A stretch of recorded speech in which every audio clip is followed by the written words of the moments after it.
मध्य प्रदेश के 18 विश्वविद्यालयों को यानी कि यूनिवर्सिटीज को डिफॉल्टर घोषित कर दिया गया है। ये एक बहुत बड़ी बात है जो कि आपके सामने आई है। यहाँ पर कौन कौन सी यूनिवर्सिटीज को डिफॉल्टर घोषित किया गया है, काफी सारे जाने माने विश्वविद्यालय भी है जिनकी पूरी लिस्ट हम देखेंगे। अब ये जो डिफॉल्टर घोषित किया गया, इसके बाद उन स्टूडेंट्स का क्या होगा जो वहां से पढ़ रहे हैं या फिर जो पढ़ के निकल चुके हैं या फिर जो एडमिशन लेने वाले हैं, ये भी डिस्कस करेंगे। और डिफॉल्टर आखिर घोषित किया क्यों गया है ये भी डिस्कस करेंगे। तो देखिए, विश्वविद्यालय अनुदान आयोग यानी कि यूजीसी, यूनिवर्सिटी ग्रांट्स कमीशन ने पूरे भारत के टोटल 421 विश्वविद्यालयों को, पूरे भारत के 421 विश्वविद्यालय यानी यूनिवर्सिटीज को इस मामले में डिफॉल्टर घोषित किया है। किस मामले में, तो वो हम आगे देखेंगे। एक मामले में डिफॉल्टर घोषित कर दिया गया जिसमें 18 मध्य प्रदेश की यूनिवर्सिटीज भी है, यानी 421 जो विश्वविद्यालय पूरे भारत के हैं जिनको डिफॉल्टर घोषित किया गया है, उनमें टोटल 18 जो विश्वविद्यालय वो मध्य प्रदेश के भी। कौन कौन से हैं वो भी लिस्ट चेक करेंगे।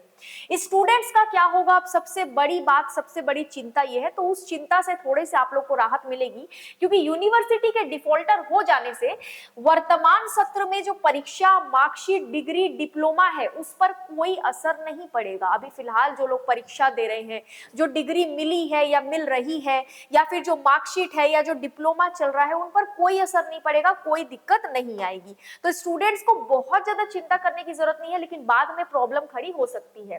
वजह क्या है, क्यों इसको डिफॉल्टर घोषित किया गया इतने सारे यूनिवर्सिटीज को? तो इन सभी में लोकपाल की नियुक्ति नहीं हुई थी। यूजीसी ने बोला था कि 30 दिनों के अंदर लोकपाल की नियुक्ति होनी चाहिए।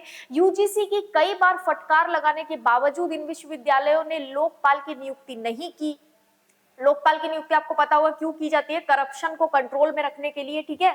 यूजीसी की फटकार के बाद भी कई विश्वविद्यालयों ने प्रक्रिया शुरू तक नहीं की। नियुक्ति की तो बात छोड़िए, प्रक्रिया भी शुरू नहीं हुई, जबकि यह निर्देश पिछली साल अप्रैल में दे दिया गया था। दिसंबर तक का डेडलाइन दिया गया था 2023 के, लेकिन फिर भी कुछ नहीं हुआ। अब इन सभी के अनुदान में कटौती की बात भी हो रही है क्योंकि डिफॉल्टर घोषित हो चुके हैं। अब यूजीसी का काम क्या होता है, इतनी बड़ी पावर यूजीसी को कैसे मिल गई कि यूजीसी कह रहा है कि पूरे देश के 400 से ज्यादा यूनिवर्सिटीज को डिफॉल्टर घोषित कर रहे हैं। देखिए, यूजीसी जो है वो देश भर में यूनिवर्सिटीज यानी कि विश्वविद्यालयों का संचालन अच्छे से हो रहा है या नहीं, इस बात की जिम्मेदारी उठाता है। यानी कि किसी भी विश्वविद्यालय में कोई भी गड़बड़ी है तो यूजीसी उसको देखता है। पूरी जिम्मेदारी यूजीसी की होती है कि पूरे भारत में यूनिवर्सिटीज का संचालन सही ढंग से हो सके। तो ये जो प्रॉब्लम है ये क्रिएट कब हुई, जब लोकपाल की नियुक्ति के लिए यूजीसी ने बोला, लेकिन विश्वविद्यालयों ने इस बात पर हामी नहीं भरी, कोई माना नहीं और किसी ने नियुक्ति नहीं की, किसी ने प्रक्रिया भी शुरू नहीं की। तो फाइनली यूजीसी ने उनको डिफॉल्टर घोषित कर दिया है।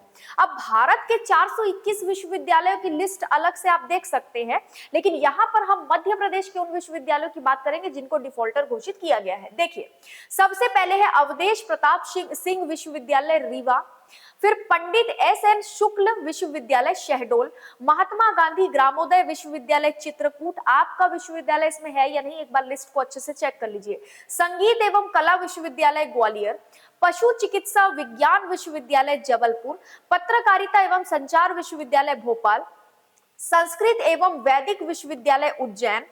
नेक्स्ट है छत्रसाल बुंदेलखंड विश्वविद्यालय छतरपुर, मध्य प्रदेश चिकित्सा विज्ञान विश्वविद्यालय जबलपुर, जीवाजी विश्वविद्यालय ग्वालियर, कृषि विश्वविद्यालय जबलपुर, सामाजिक विज्ञान विश्वविद्यालय इंदौर, विधि विश्वविद्यालय जबलपुर, हिंदी विश्वविद्यालय भोपाल। आगे राजा शंकर शाह विश्वविद्यालय छिंदवाड़ा, राजीव गांधी प्रौद्योगिकी विश्वविद्यालय भोपाल, रानी दुर्गावती विश्वविद्यालय जबलपुर और सांची विश्वविद्यालय रायसेन। इन सभी को डिफॉल्टर घोषित किया गया।